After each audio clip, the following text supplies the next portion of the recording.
Bearing seat डाउल के साथ साथ ट्रांसम पर हमें गाइड ब्लॉक डाउल्स भी नज़र आ रहे हैं।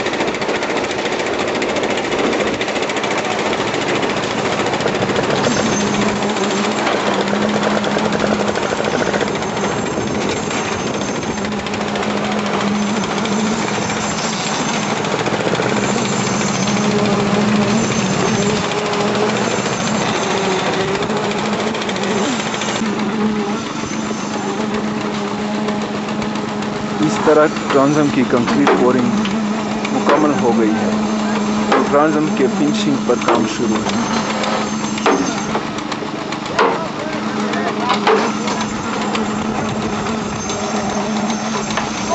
कंक्रीट ख़त्म होने के बाद मिक्सर मशीन की वॉशिंग की जाती है।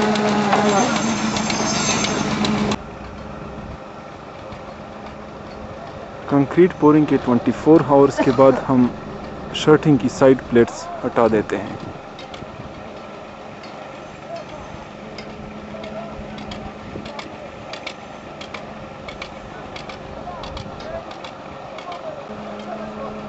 साइड प्लेट्स हटाने के बाद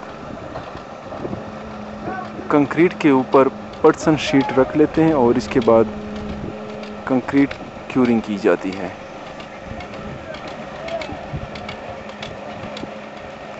ट्रांसम के बॉटम प्लेट्स 14 डेज के बाद हटाते हैं।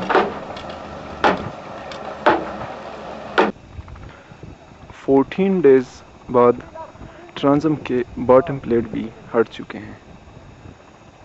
यहाँ पे हमें ट्रांसम नज़र आ रहा है।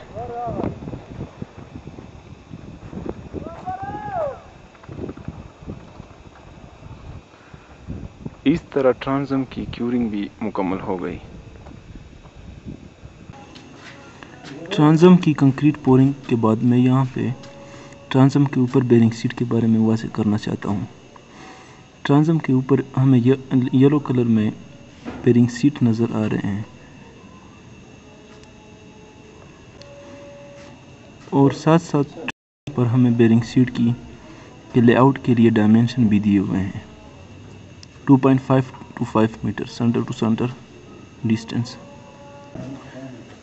बेरिंग सीट को अगर हम एलिवेशन में देख ले तो यहाँ पे हमें बेरिंग सीट नज़र आ रहे हैं।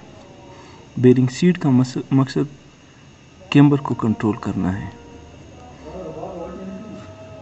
यहाँ पे हमारे पास पहले बेरिंग सीट की थिकनेस 6 सेंटीमीटर, दूसरे बेरिंग सीट की थिकनेस 11 सेंटीमीटर, तीसरे बेरिंग सीट की थिकनेस 13 सेंटीमीटर और चौथे बेरिंग सीट की थिकनेस 8 सेंटीमीटर है। बेरिंग पेड सीट का लेआउट, यहाँ पे हमें बेरिंग सीट पेड का लेआउट नज़र आ रहा है। बेरिंग सीट में यहाँ पे 25 mm का चेम्फर भी दिया गया है। बेरिंग पेड सीट का क्रॉस सेक्शन, येलो कलर में हमें बेरिंग पेड सीट नज़र आ रहा है और इसके ऊपर बेरिंग पेड सीट को 1:2 सीमेंट सैंड मोटर से बनाया जाता है।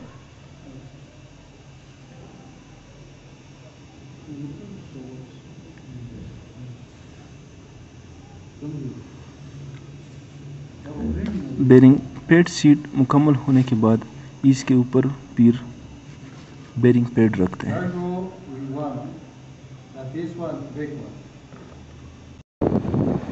ट्रांसम के कंप्लीट होने के बाद ट्रांसम के ऊपर बेरिंग सीट बनाते हैं।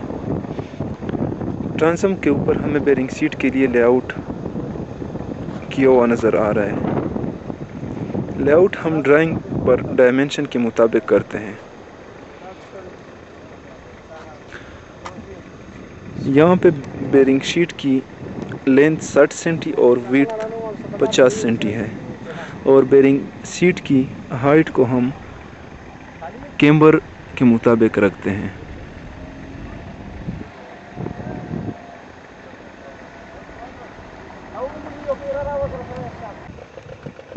बेरिंग प्रिंट या बेरिंग सीट के डाउल्स हमें नज़र आ रहे हैं और इसके साथ साथ लेआउट भी नज़र आ रहा है।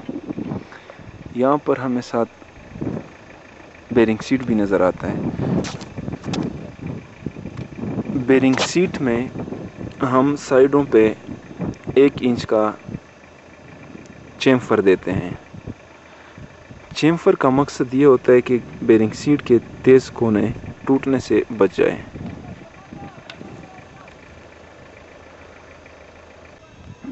फर्मा हटाने के बाद हमें बेरिंग सीट नज़र आ रहा है और बेरिंग सीट के साइड पर हमें चेम्फर भी नज़र आता है।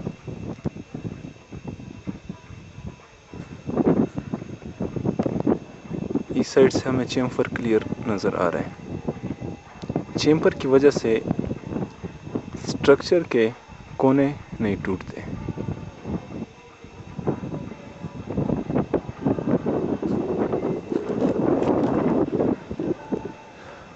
और यही चेम्फर हमें ट्रांसफर में भी नज़र आ रहा है।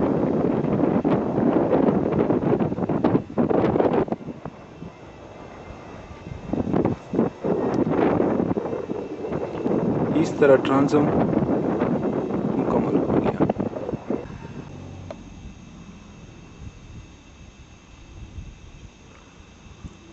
ट्रांसम बनाने के साथ साथ साइड पे हमारे गर्डर्स पे भी एक्टिविटी शुरू है। अब हम गर्डर्स की तरफ चलते हैं और देखते हैं कि गर्डर्स किस तरह बनते हैं।